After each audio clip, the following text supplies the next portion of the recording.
Hey up lads and lasses, Damphyre here, back again with some more Infinite Lagrange. Today, the last is the Hayreddin Loyals Fighter. So we have gone through, I think, everything else. I'll double check that. If not, let me know in the comments when you watch this video and I'll try and get that recorded and out. But I'm pretty certain I have actually managed to cover all the fighters. I'm missing Mistral.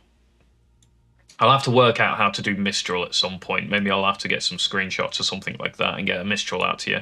Unfortunately, my first round of research agreement did not bear fruits within Mistral Origins, but at the end of the day, I've got it going again on the, well, possible Mistral chance. I got Vetus B tech points last time, so maybe I'll get lucky and I'll get the Mistral by the time all these videos have come out.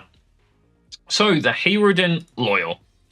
I've used it a bit, and I don't personally have the tech points to really get the most out of this. It's quite tech point heavy, I personally think, when it comes to its damage output.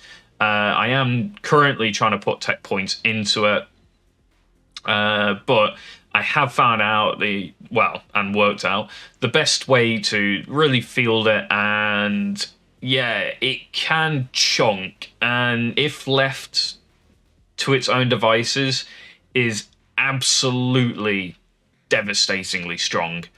And on top of that, it actually has relatively decent survivability. Now, in my opinion, if used by itself, with no other aircraft, you do want to go into the propulsion systems first, picking up your evasion bonuses. You can ignore the chance of being hit, and you ignore the target selection time. Going into the armor system, getting your ship HP, and reducing the chance of being hit by direct fire weapons. That would be how I'd open up if I was going to use this in a fleet without other aircraft. However, I highly, highly recommend not doing that, and I'd recommend running this with other aircraft to screen for it. So it's got quite an interesting sort of strategic strike, a quite interesting strategy on here, which increases the weapon's damage by 12% every 2 consecutive rounds, up to a maximum of 24%. And that's actually really quite strong. So if you can get this targeting the same thing constantly, its damage basically ramps.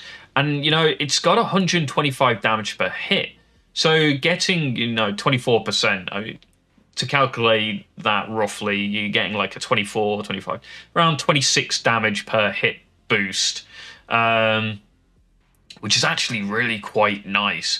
And then to top it off, on this system, you've got 3 more damage mods. You've got firing duration reduction, you've got cooldown reduction.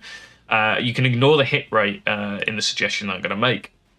Run this on Predators only. You get 8 of them. That means you run, 2 Predators for 4 aircraft each. Make them take the prioritize carriers, and then all of a sudden you've got these things hitting carriers with loads of HP, which means this firing duration bonus is going to go off, and the consecutive round bonus is going to go off, and you're going to get massive damage potential out of this thing, and it is really, really strong. I'd put it sort of, I know I haven't done the fighter tier list in a while, so to put this in there, I'd be looking at like A+ to like maybe low S tier.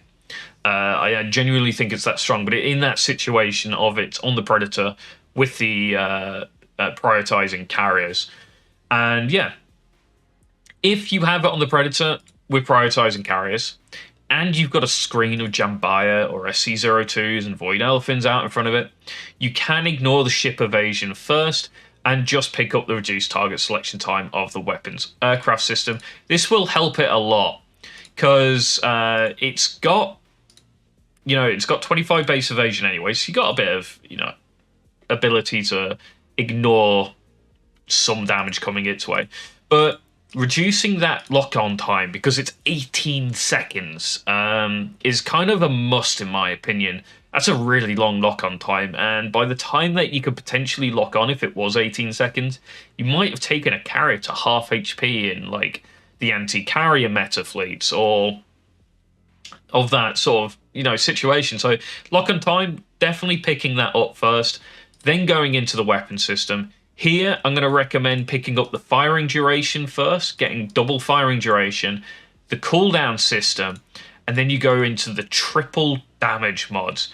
Yes, it does mean you do lose out on the cannon hit rate, but the damage mods, like 3 of them, that's 30% increase on a 125 damage weapon, plus a 24% increase from the strategy, plus a 30% increase from just upgrading the weapon system. Yeah, it's going to hit like a truck. So that's my recommended way to go about it when it's within fleet and on a Predator. And then after that, I'd recommend running the double ship evasion here, then going into the armor system, picking up the double ship HP and reducing the direct fire chance by 3% as well.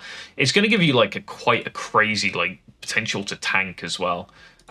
Which is really nice because you got the 25% bonus just from having these enhanced vector engines on top of evasion bonuses, on top of direct fire, chance for direct hit chance reduction, and yeah, all of a sudden it becomes quite a like formidable fighter to be able to like shoot at in the first place because it can dodge quite a lot, and then B, if this is going after your carries, it's going to start hurting very, very quickly. Highly recommend, if you've got it, running it. I definitely recommend running it in Predators. If you don't have Predators, do try and get it in the fleet anyway. It can still provide decent damage output, but it really excels when it's able to attack super capital-sized ships with their large HP, getting this strategy off, increasing its damage output vastly, and you will not be disappointed in this thing at all in that setup. So that is the Hayreddin Loyal, as broken as I thought it probably was. Now I've got to play around with it. It's definitely decent. I obviously haven't got the tech points to really show it off. However, I've seen plenty of people showing me battle reports of it doing like absurd damage numbers. Plus, you know, all that evasion and stuff on it. It's just fantastic. It's an all-round just great ship. Again, not quite as useful against frigate destroyer fleets. That's due to the fact that you're probably going to be losing that strategy quite often as it retargets when a ship gets destroyed. But definitely run it anyway. It's still got a damage output that's more than reasonable. So there you have it. That is the Hayreddin Loyal. Next up, the Mistral. Hopefully I'll get it by then, by the time I can record. If not, yeah, I'll work screenshots out or something to use instead. Thank you guys for watching. Don't forget to like, comment, and subscribe. And I'll catch you next time.